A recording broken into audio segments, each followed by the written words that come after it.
Judul buku, Analisis Kebijakan Kesehatan, Prinsip dan Aplikasi.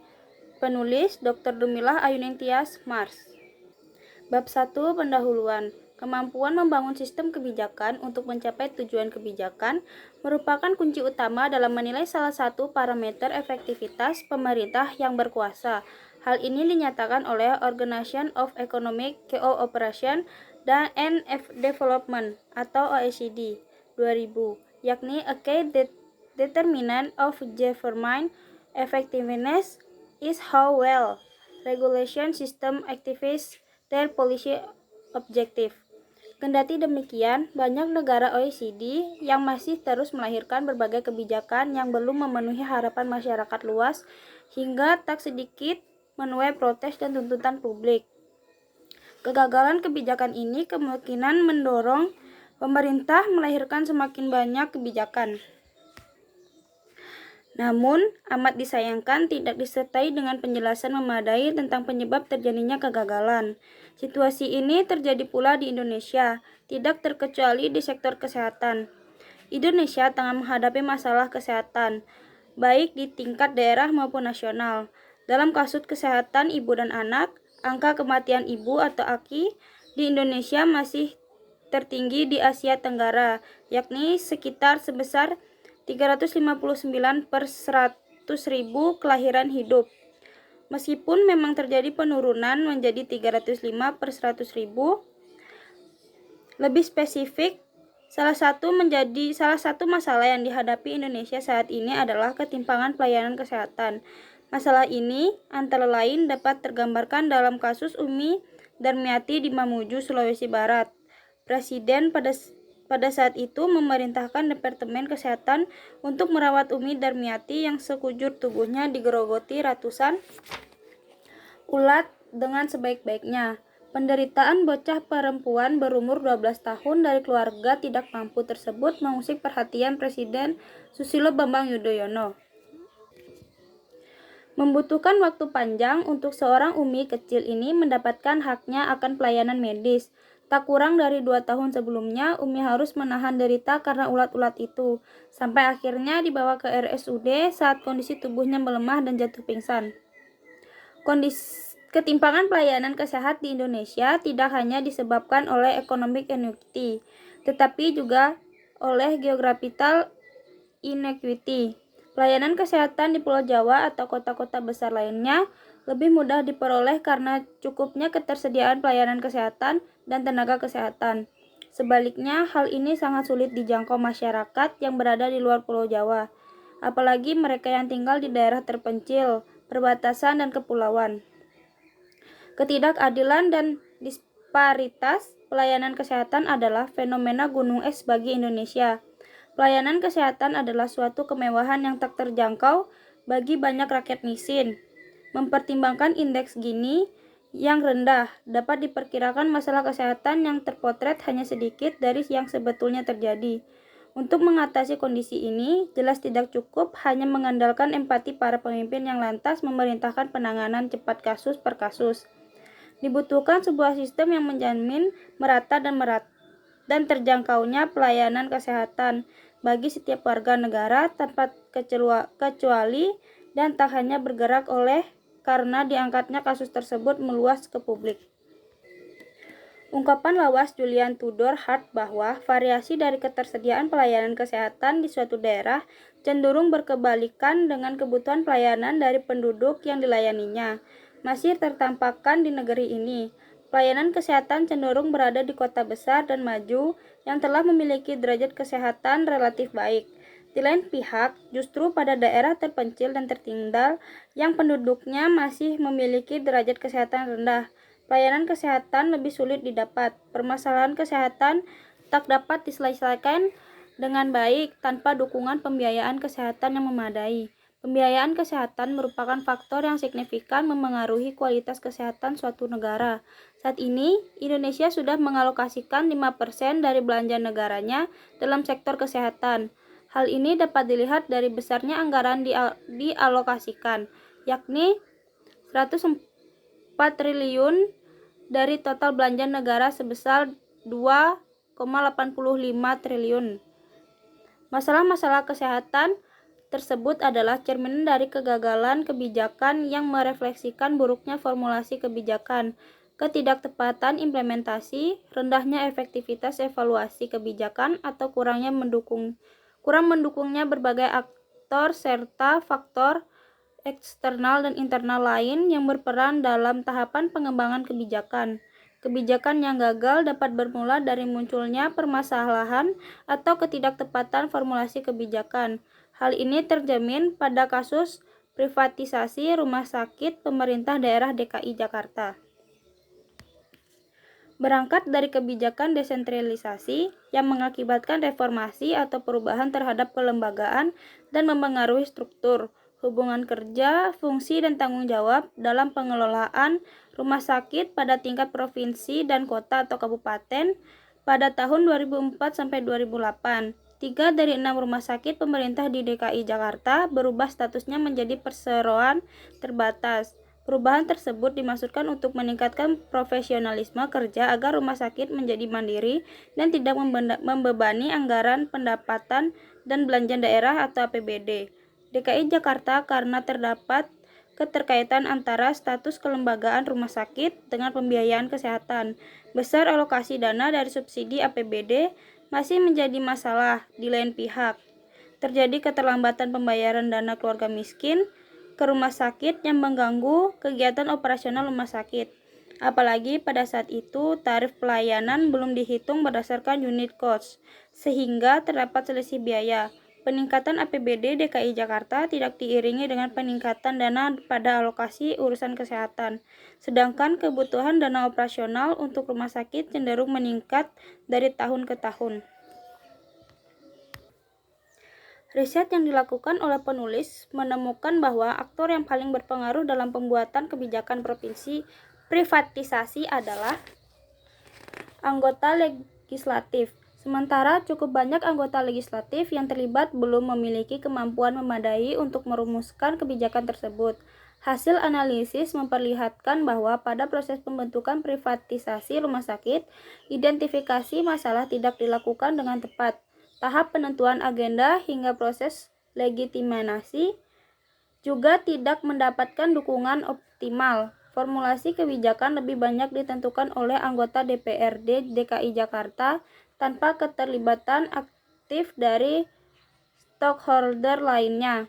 Hal ini menunjukkan bahwa masalah yang terjadi dalam tahap formulasi dan lemahnya keterlibatan aktor-aktor dalam tahap tersebut berpengaruh secara langsung dalam efektivitas implementasi kebijakan. Untuk meningkatkan efektivitas formulasi kebijakan, pembuat kebijakan juga harus memiliki bukti yang bersifat evidence-based, sehingga kebijakan yang dihasilkan dapat mengakomodasi kondisi lingkungan internal dan eksternal kebijakan. Tidak hanya proses formal yang mempengaruhi formulasi dan kemudian implementasi kebijakan, berbagai aspek non-teknis dan proses non-formal juga ikut berperan dalam dinamika pengembangan kebijakan, sebagaimana terjadi dalam kasus privatisasi RSUD di pemerintah provinsi DKI Jakarta yang mengubah Rumah Sakit Pasar Rebo, Rumah Sakit Haji, dan Rumah Sakit Cengkareng menjadi perseroan terbatas. Pada kasus tersebut, personalitas atau kepribadian elit pada pelaku kebijakan, termasuk preferensi, komitmen, dan nilai-nilai atau visi mereka terbukti memengaruhi proses penempatan, pelaksanaan, hingga pembatalan kebijakan tersebut. Peran penting elit penentu yang dipilih atas dasar motivasi dan kemampuan individual dalam mempengaruhi struktur sosial telah terbukti dalam studi ini. Hal ini juga memberi penambahan makna tentang vested interest atau kepentingan perseorangan yang tidak sekedar imbalan uang atau menteri dan jabatan atau posisi, tetapi juga ideologi, visi, atau nilai-nilai pribadi yang berbeda dengan aspirasi masyarakat. Dalam implementasi kebijakan, perspektif top-down dan bottom-up pada kebijakan juga merupakan fokus pembahasan. Kegagalan kebijakan atau kesenjangan implementasi dapat terjadi ketika pusat menetapkan kebijakan tanpa mempertimbangkan dampak yang diterima pada tingkat daerah. Oleh karena itu, menjadi penting untuk memadukan pendekatan bottom-up dan top-down agar terjadi keseimbangan. Tanpa pemaduan dan penyeimbangan pendekatan pusat daerah, seringkali muncul asumsi bahwa kebijakan yang dirumuskan oleh pemerintah akan ditentukan keberhasilan oleh pelaksana pada tingkat daerah. Oleh karena itu, permasalahan kebijakan lebih dipandang sebagai implementasi yang buruk dan bukan kebijakan yang buruk. Kendati demikian, sesungguhnya jelas bahwa apapun yang terjadi pada tahap implementasi akan mempengaruhi policy impact atau dampak kebijakan yang tidak dapat sepenuhnya diantisipasi atau diprediksi sebelumnya pada tahap formulasi. Kegagalan kebijakan juga dapat disebabkan oleh masalah dan ketidaktepatan evaluasi kebijakan. Melengkapi kegagalan tahap sebelumnya, yaitu formulasi dan implementasi kebijakan. Sesuatu yang terjadi pula pada kebijakan privatisasi rumah sakit di Jakarta. Meskipun telah ada upaya melakukan evaluasi secara berkala, tetapi belum dilakukan survei dari sudut pandang pasien maupun aktor kebijakan lainnya. Hal ini menyebabkan pengembangan kebijakan tidak berjalan dengan baik, sehingga berdampak pada lambatnya pencapaian sasaran kebijakan. Mengacu pada siklus pengembangan kebijakan, maka setiap tahap dapat menjadi titik kegagalan kebijakan. Informasi yang kurang memadai, dasar kebijakan yang lemah, dan asumsi yang tidak realistis, para pembuat kebijakan berkontribusi pada kegagalan kebijakan di masing-masing tahap pembuatan kebijakan. Dalam konteks implementasi kebijakan, inkoherensi kebijakan nasional dan lokal akan menyebabkan inefisiensi pada tahap implementasi. Pembuat kebijakan sepatutnya dapat memenuhi berbagai kebutuhan dan ketidakpastian tuntutan untuk merespon berbagai konteks yang muncul secara dinamis.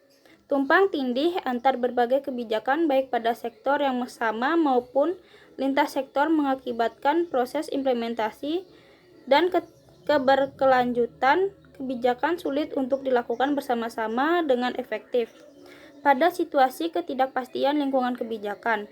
Oleh karena itu, keberlanjutan menjadi isu khusus untuk menyelesaikan ketimpangan yang terjadi sebagai dampak dari akumulasi permasalahan kesehatan. Menjamin efektivitas implementasi kebijakan yang berkelanjutan menjadi tantangan yang besar bagi pembuat kebijakan nasional yang berperan dalam mengamankan perubahan pemerintah.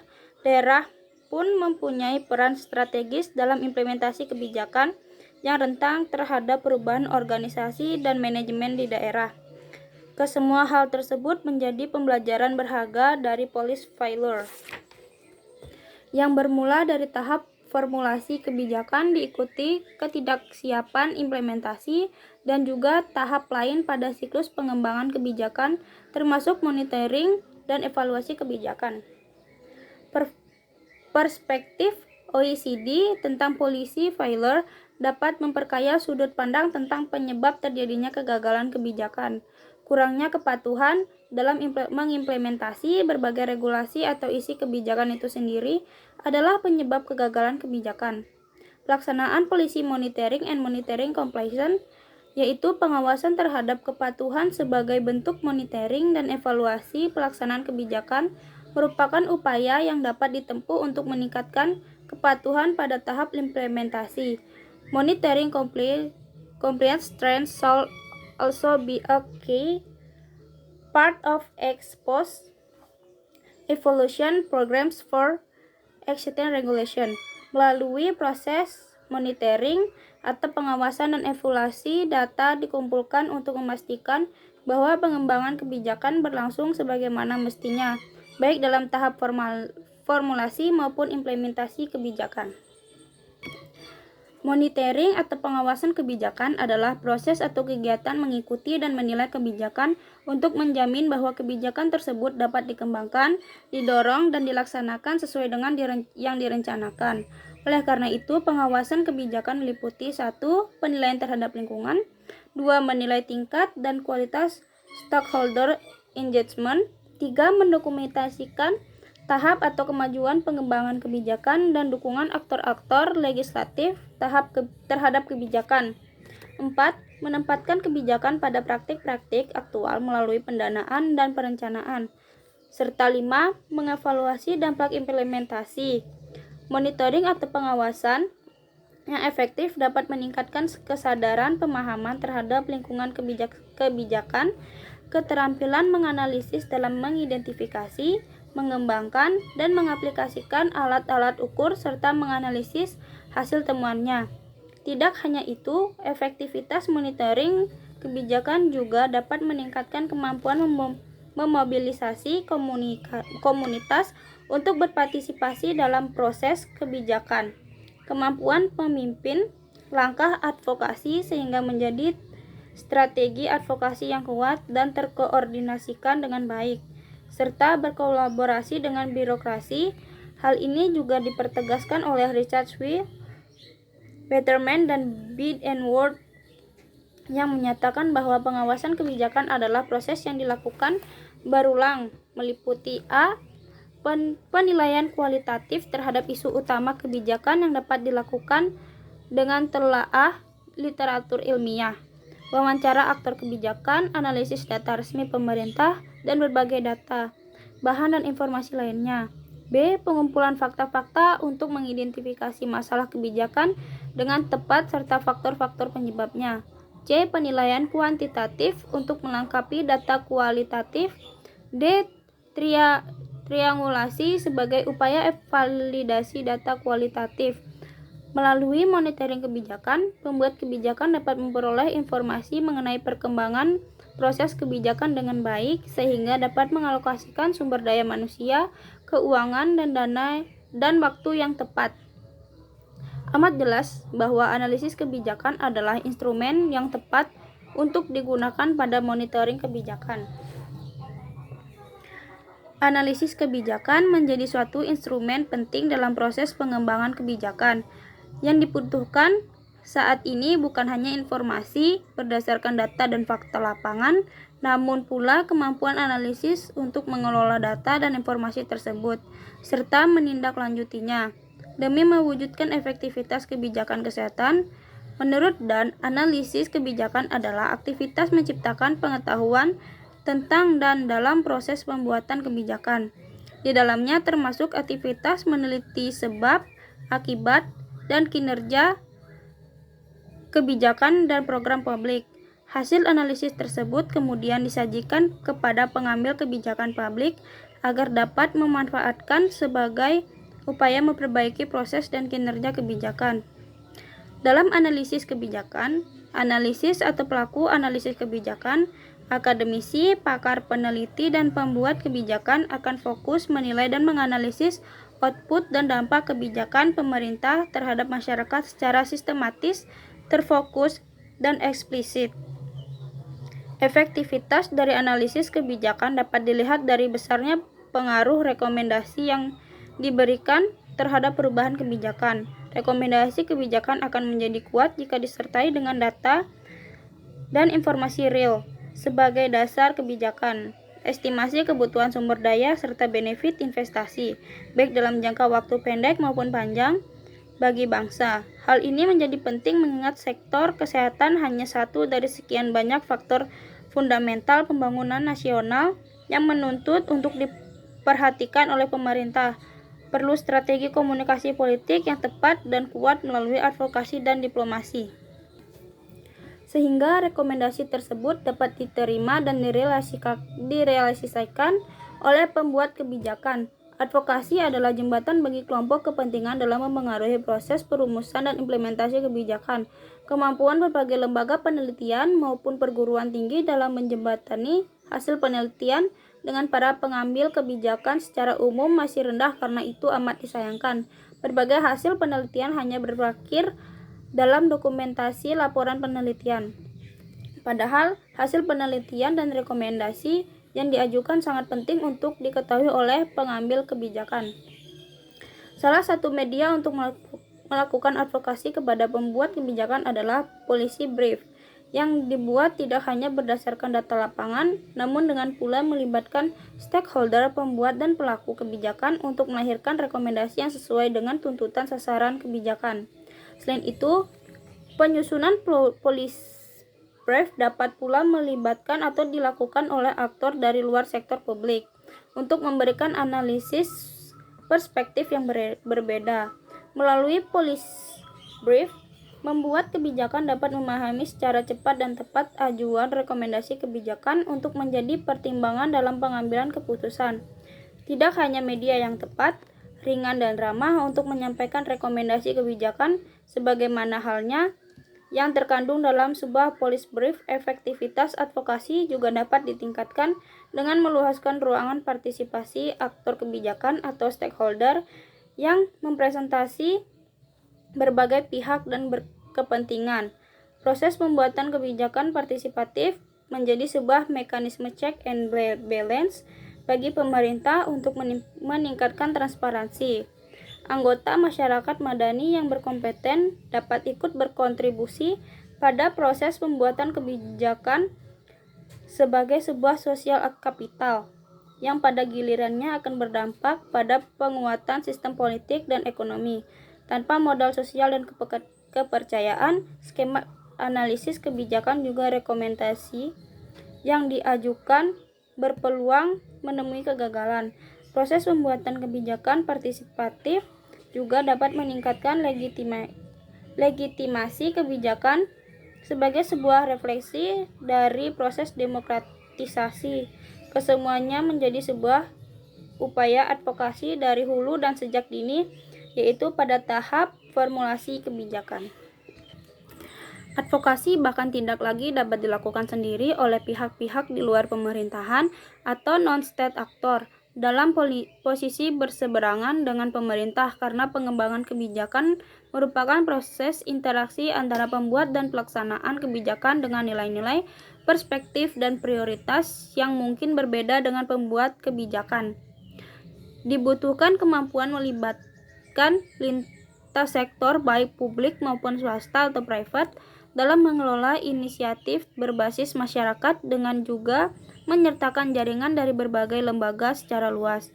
Keterampilan ini dibutuhkan untuk menyeimbangkan kepentingan stakeholder, memahami akuntabilitas kompleks, dan mengelola social outcomes di luar organisasi sektor publik. Suatu hal yang sama pentingnya dengan mengelola social outcomes dari organisasi publik atau formal.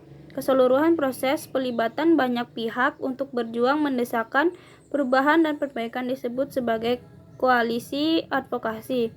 Politisi, aparatur sipil negara, kelompok penekan, jurnalis, akademisi, lembaga, think tanks, jurnalis, aktor yudikatif, legislatif dan eksekutif, dan berbagai profesi dan organisasi lain dapat bersama-sama membangun koalisi advokasi dengan nilai, budaya, dan prioritas perspektif, interpretasi, dan pemanfaatan data masing-masing untuk mencapai kota tujuan kebijakan dengan cara yang berbeda-beda. Konsep koalisi advokasi berangkat dari asumsi bahwa pembuatan kebijakan yang berlangsung pada masyarakat maju ataupun kelompok civil society yang anggotanya memiliki banyak keahlian, membutuhkan partisipasi konstruktif untuk mempengaruhi proses kebijakan. Koalisi advokasi mengasumsikan bahwa aktor-aktor kebijakan yang terlibat mempunyai keyakinan dan motivasi kuat untuk mengubah dan memperbaiki kebijakan yang ada. Pembentukan koalisi advokasi merupakan upaya menguatkan pengembangan kebijakan berbasis bukti dengan menyuarakan rekomendasi hasil analisis kebijakan sebagai bentuk speaking truth to the power ke meja pembuat kebijakan. Koalisi advokasi juga menciptakan kesadaran bersama dan tone yang sama dalam mengekspresikan kesenjangan kebijakan. Oleh karena itu, pada era positivis, ide tentang making sense together sebagai bagian dari diplomasi advokasi amat penting dilakukan. Penjelasan bahwa setiap tahap siklus pengembangan kebijakan dapat berkontribusi dan menjadi penyebab kegagalan kebijakan. Pentingnya melakukan analisis kebijakan serta ketajaman penyusunan rekomendasi hasil analisis kebijakan. Analisis stakeholder yang terlibat dalam interaksi pelaksanaan kebijakan. Policy brief sebagai media ringan dan ramah penyampai rekomendasi kebijakan dalam angka koalisi advokasi adalah topik-topik yang dibahas dalam buku ini.